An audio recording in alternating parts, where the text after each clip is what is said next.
Mais um Espiritualidade da Ação, que é um trabalho bonito de reunir pessoas de várias tendências religiosas. Inclusive pessoas que não têm nenhuma tendência religiosa, mas querem ver um mundo melhor prevalecer. Nos reunimos aqui toda terça-feira, às 20 horas, para dizer: vale a pena lutar por um melhor. Vale a pena lutar por um mundo melhor. O dia de hoje, portanto, o Espiritualidade, ele vai ter um tema específico, que é espiritualidade e injustiças sociais. Hoje também vai estar me ajudando aqui nesse trabalho de entrevistar e dialogar com o Eduardo Marinho, convidado de hoje, a nossa Thay, que é uma companheira nossa mineira, lutadora, guerreira, educadora popular, licenciada em História, pós-graduanda em História da Arte, conhecedora de perto da realidade da sala de aula, que é um dos grandes problemas hoje no Brasil, porque é inaceitável que um país tão rico como esse, a sala de aula ainda é uma tortura para a juventude, para a criança e para o jovem. E ela também compõe o grupo de comissão de ética da Universidade Estadual de Minas Gerais. Thay, sua saudação ao povo. Muito obrigada, Frei. É uma felicidade imensa estar aqui com o Frei Davi, com o Marinho, nesse canal de resistência.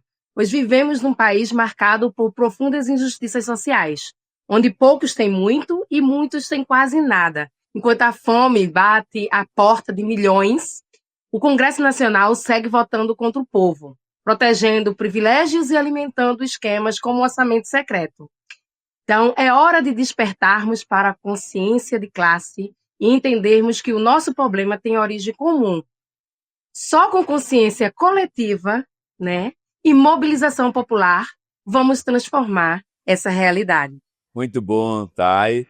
O nosso convidado de hoje é o querido irmão de muitos anos, Eduardo Marinho. Ele é um artista plástico, escritor, ativista social, filósofo brasileiro, conhecido como filósofo das ruas e alguém que está apaixonado por uma política mais limpa, contra a corrupção. Em vários partidos que parecia ser o partido que deveria lutar contra a corrupção, não estamos vendo isso com tanta qualidade como queria. Eduardo, sauda seu povo aí, meu irmão.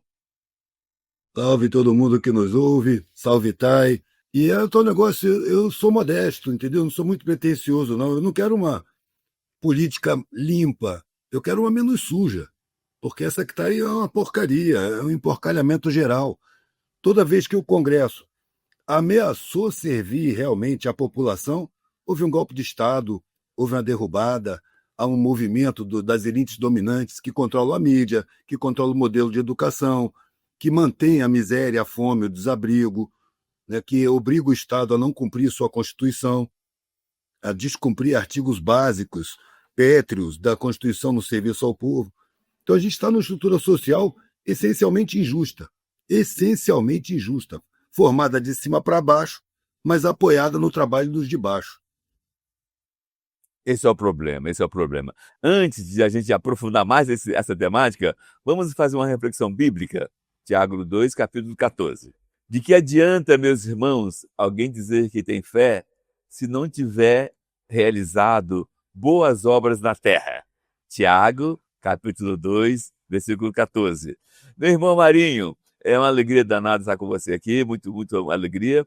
E com certeza o que você falou é o que nós sentimos. O nosso Congresso está perdido, conscientemente perdido, contra o povo, onde a gente percebe que amplia muito a miséria e amplia muito a riqueza dos ricos.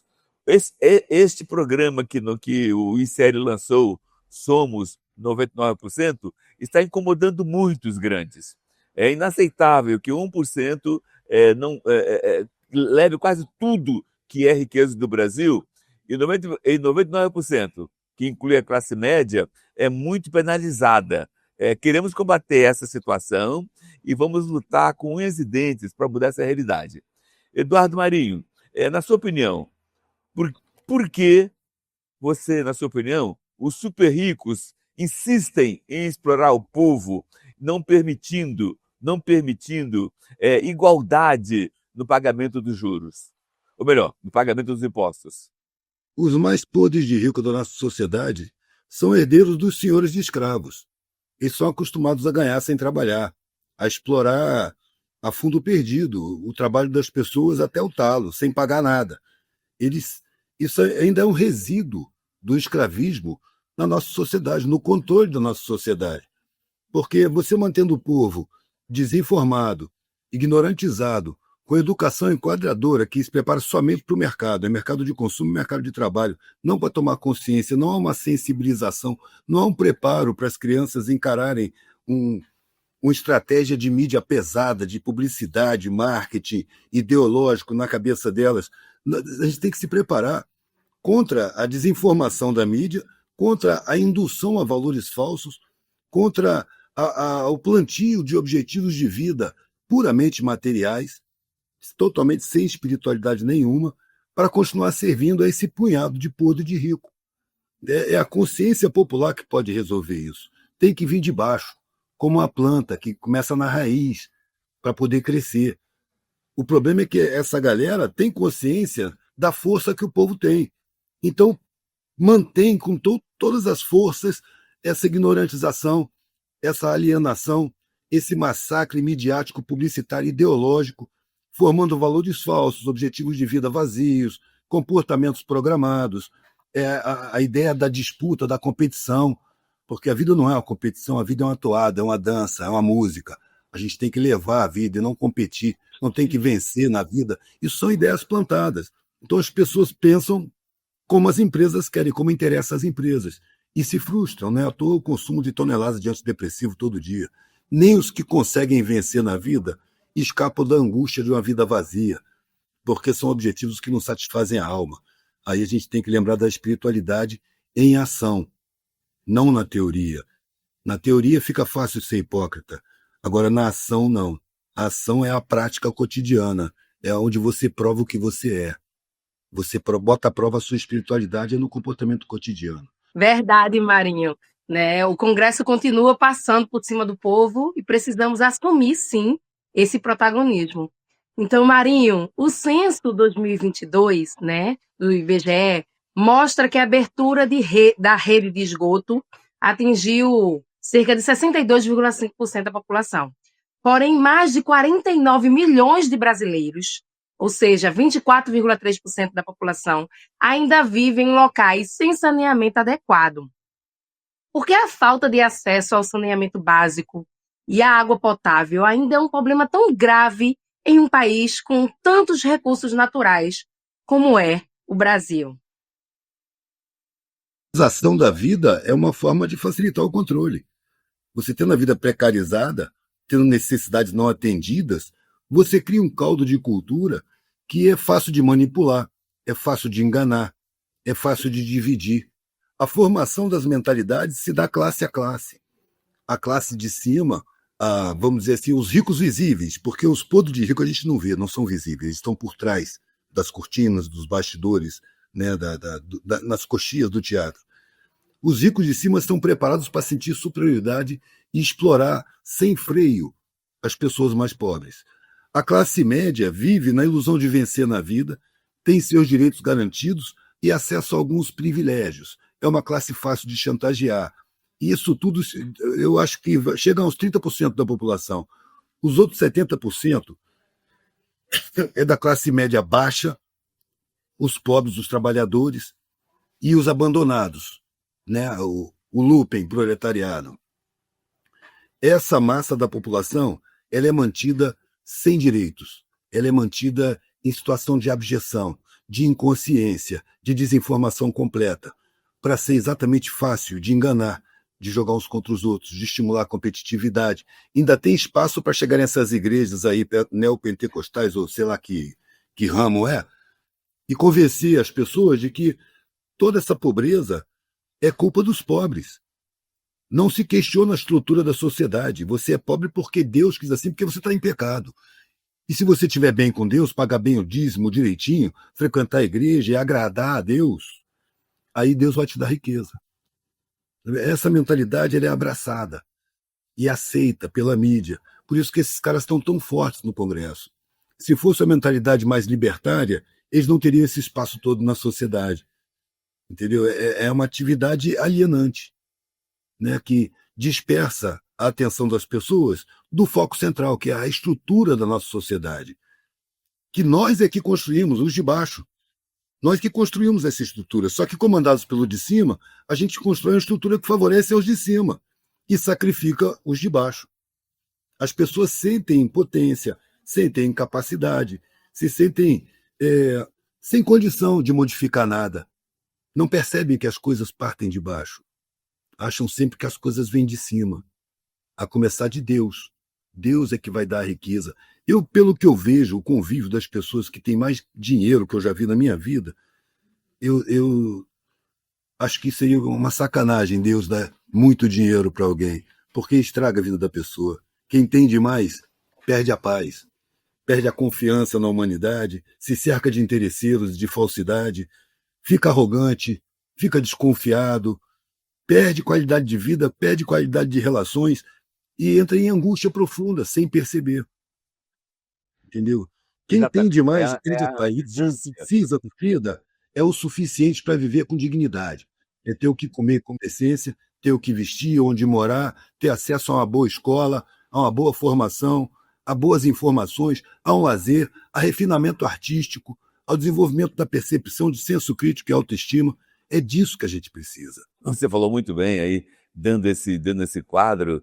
E aí, irmão, nós que queremos uma política mais justa, eu acho que você e todos nós nos sentimos assim atacados quando a Câmara Federal aprova essa porcaria chamada de PL da devastação, que é o PL 2159 de 2021. A Câmara aprovou essa porcaria, que é um atentado à natureza, um atentado aos pobres, um atentado ao cosmo, um atentado a Deus. Marinho, o que fazer para o nosso povo eleger senadores qualificados na próxima eleição, eleger deputados qualificados na próxima eleição? O problema é que quando a gente fala em política, a gente lembra logo de partido. E política não é partido. Partido é uma fração da política.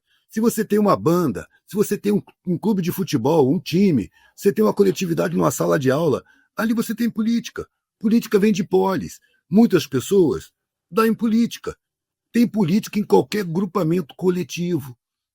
E a gente é condicionado a achar que política é partido, política é eleito. Não, não, política a gente faz na rua, a gente faz andando, a gente faz tratando com as pessoas. Tudo é política. E é preciso formar consciência política, demonstrando como funciona a sociedade. Eu acho que, por exemplo, na educação das crianças, devia ter uma aula sobre formação social. Como é que funciona a prefeitura? Como é que são as secretarias? Como é que é arrecada o dinheiro? Como é que é gasto esse dinheiro? O que é uma secretaria de saneamento? O que é uma secretaria de transporte? Como é que o prefeito comanda isso tudo? É preciso ter consciência de como funciona a sociedade. Isso é consciência política. Consciência política não é doutrinarismo, como muitos aí da tal esquerda confundem. Ah, não, vamos ter uma forma. Conscientização política é arrebanhamento de mentalidades. Não é isso. É esclarecimento sobre como funciona, para que as pessoas tenham condição de decidir o que fazer e não serem doutrinados dentro de uma corrente de pensamento, que são esses termos desagradáveis que se usa tanto por aí. Eu já acho contraditório você colocar seu pensamento numa corrente. Sabe, se eu vou errar por conta própria, eu não vou aderir a nenhuma corrente de pensamento. Eu formo o meu próprio pensamento. Eu posso beber nas fontes, em várias fontes, mas eu quero formar o meu próprio pensamento. E por isso eu acho que é preciso respeito com a formação das pessoas. Você diz como é, e a pessoa vai concluir. Se você disser direitinho, ela vai concluir pelo mais lógico, pelo mais limpo, pelo mais lúcido. É preciso mostrar como a sociedade funciona, porque nós nunca tivemos um Congresso verdadeiramente representativo da população. Sempre 2/3 do Congresso representa um punhado. Vamos dizer que 100 mil brasileiros ricos estão representados dentro desse Congresso. Estão representados por 70% do Congresso. 30% tenta representar os 200 milhões restantes. Não vai ter força, não vai ter condição. Continuam as comunicações na mão da mídia empresarial, não há investimento do Estado numa mídia isenta de interesses empresariais, porque seria a mídia ideal. Quando o jornalismo é preso por publicidade, ele não dá as notícias como deveria, entendeu? Ele dá notícias que interessam aos anunciantes, às grandes empresas, aos bancos, às mega empresas mineradoras, às fabricantes de transgênicos, de veneno agrícola. Então, a mídia está sempre escondendo os podres da sociedade e apresentando os que são bons como os ruins. Olha o que a mídia fala do MST. Não sei se você sabe que tem país chamando o MST e cedendo espaço para o MST levar o conhecimento que foi desenvolvido na agricultura orgânica, que é a agricultura saudável, aquela agricultura que preserva o agricultor e preserva o consumidor. Não tem veneno agrícola, não tem fertilizante químico, não tem combate à praga com inseticida, com esses venenos transgênicos. E o MST está recebendo reconhecimento de fora do país para levar esses conhecimentos da agrofloresta, que seria, vamos dizer assim, o resgate da destruição da natureza. É preciso desenvolver formas, a nível de Estado, de produção de alimentos que não sejam tão nocivas. A quem interessa o PL do desmatamento? Não é aos podres de rico? Não é aos madeireiros? Não é aos garimpeiros? Aos latifundiários? Aos que mais colaboram com a destruição planetária? Eles estão dentro do Congresso mandando. Os zumbis dele estão lá dentro, descaradamente. E falando em democracia ainda por cima. Sabe, falando de liberdade de expressão, para poder difamar, para poder cometer crimes. A gente vê o descaramento mais claro do que nunca. Eu acho que nunca teve tão claro esse descaramento, esses crimes que as instituições cometem contra a natureza, contra a população, contra o Estado, contra o território, contra geral, contra a maioria das pessoas, para servir sempre um punhado de privilegiados. É isso que nem na China. Rico não pode tratar de política. Você já tem riqueza demais, meu. Sai da política. A política que vai fazer é a galera, é a população.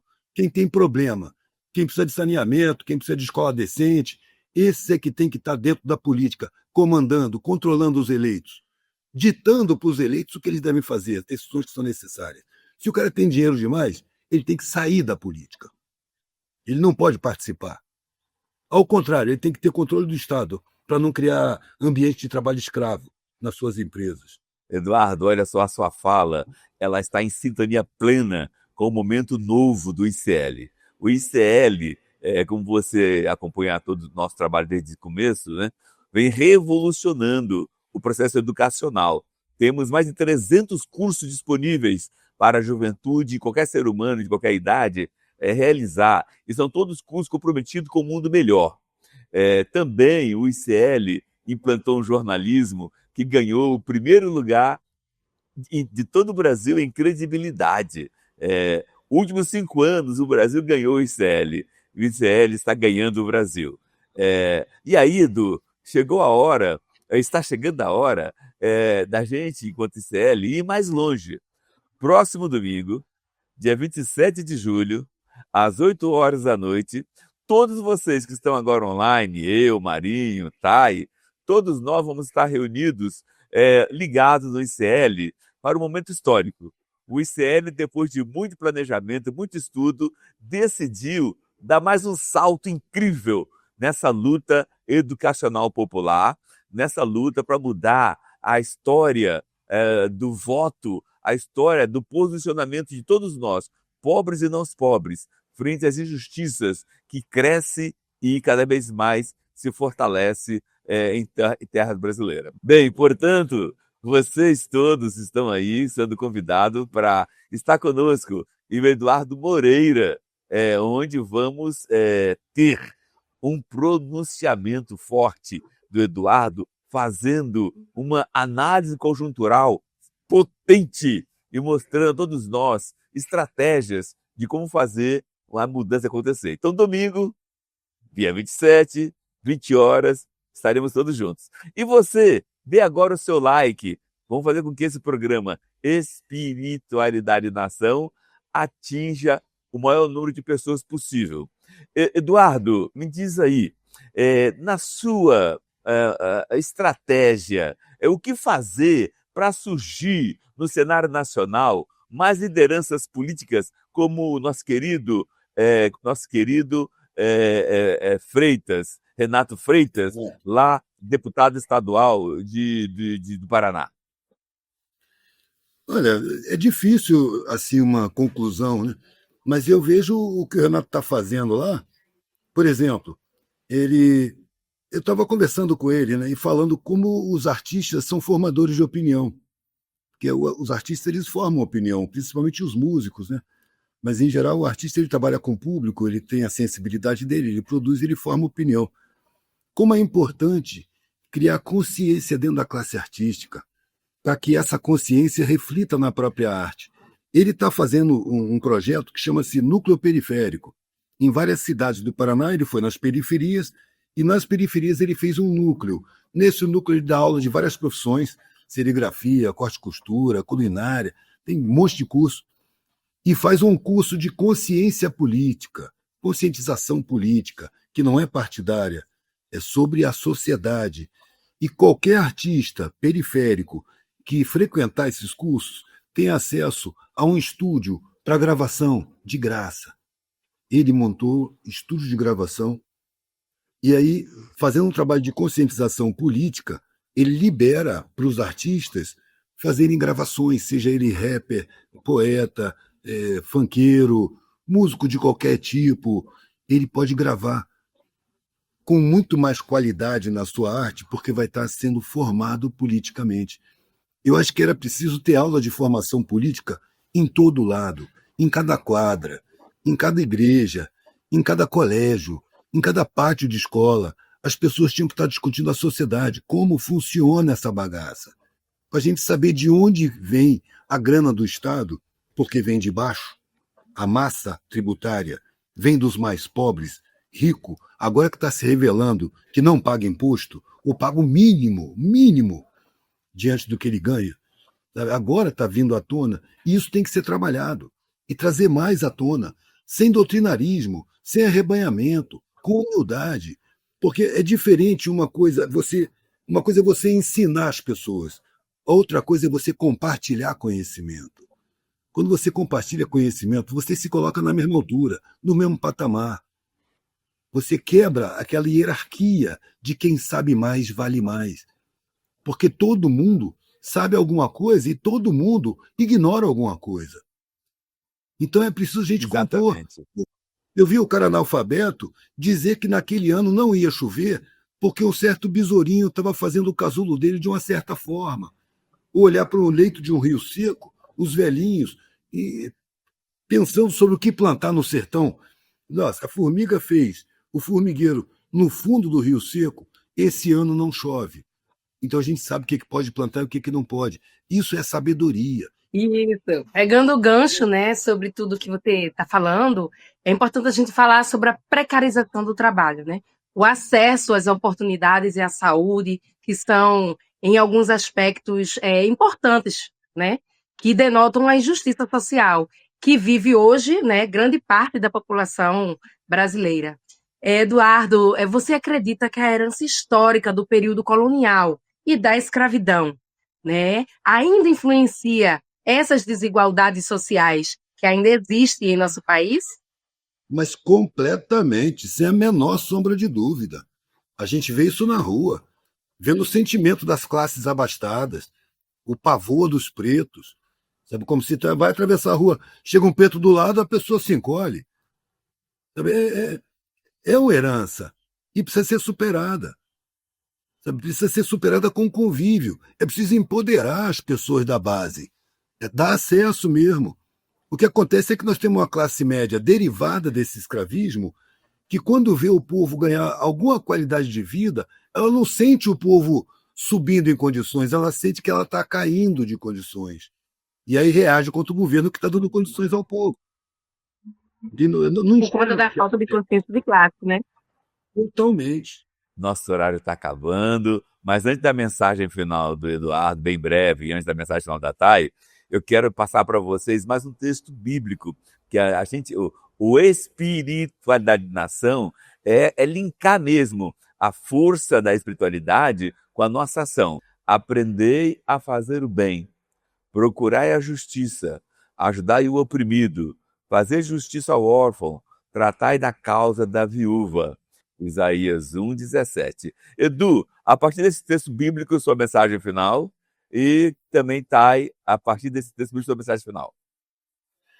Olha, você fazer o bem, fazer bem feito, andar de acordo com a sua consciência, dar a mão a quem está no chão, ser solidário a quem sofre, isso faz bem à saúde, isso faz bem para a qualidade de vida, isso faz bem para tudo, para si e para o coletivo, para a harmonia social que a gente busca há milênios, ainda tem alguns milênios para andar, para chegar. Porque o objetivo da humanidade é a harmonia social, a harmonia planetária. E eu acho que a partir dessa harmonia planetária, a gente vai perceber que existem civilizações planetárias espalhadas pelo universo inteiro, muitas moradas na casa do Pai, entendeu? E a gente vai começar a se relacionar com outras civilizações, porque a gente vai ter tido o direito de entrar em contato. Enquanto a gente estiver massacrando os irmãos, enquanto tiver gente abandonada, gente na miséria, com fome, enquanto tiver guerra por disputa de grana, as guerras são disputa de grana, são disputas econômicas. Enquanto tiver isso, a gente não vai ter direito de conhecer a amplitude do universo. Eu acho que a gente caminha para alcançar essa condição. Mas antes de chegar, tem muito trabalho para fazer. Tem milênios para trás e milênios para frente. A vida é um passo numa caminhada infinita. Eu só quero que o meu passo seja dado do jeito que eu quero, na direção que eu escolhi, e não do jeito que a sociedade tentou me impor sob pressão, me enquadrando. Muito bom. Fazendo isso, estou colaborando com a caminhada humana. Nosso horário estourou. Tá, sua mensagem bem breve, tá? Que nosso horário estourou. Gente, e a gente só pode fazer isso com muita consciência coletiva, com muita mobilização, né, popular, para que a gente possa transformar essa realidade. Cheiro para todo mundo! Pai, de todas as energias, dê-nos nesse cosmos imenso que tem oferecido para nós, dê-nos respeito, amor, carinho, que consigamos gerar um mundo melhor, respeitando a natureza, porque ela é nossa irmã, é nossa amiga. Abençoe o nosso querido Eduardo, abençoe a Thay, e abençoe todas as pessoas que trabalham lutando por um mundo melhor. E assim, Pai, a justiça social possa ser algo perfumoso, algo bom, algo agradável para todos os cidadãos. Nós pedimos em nome do Pai, do Filho e do Espírito Santo. Amém. O ICL foi o único veículo de imprensa monitorado e perseguido pela ABIN paralela de Jair Bolsonaro. Nas mais de 1000 páginas do relatório da Polícia Federal, só o ICL aparece como veículo de imprensa. O motivo, todos vocês sabem. O jornalismo independente, que não tem patrocínio, nem verba de empresas, nem de governo, e fala o que tem que ser falado. Eles tentaram destruir o ICL, mas eles não conseguiram. Agora, o pior para eles ficou guardado para depois. Mais especificamente para o dia 27 de julho. É nesse dia que eu vou anunciar as novidades mais revolucionárias da história do ICL. O início de um novo capítulo do ICL. E se o ICL já tirava o sono dessas pessoas antes, depois do dia 27, elas vão ver o tamanho do problema que elas compraram.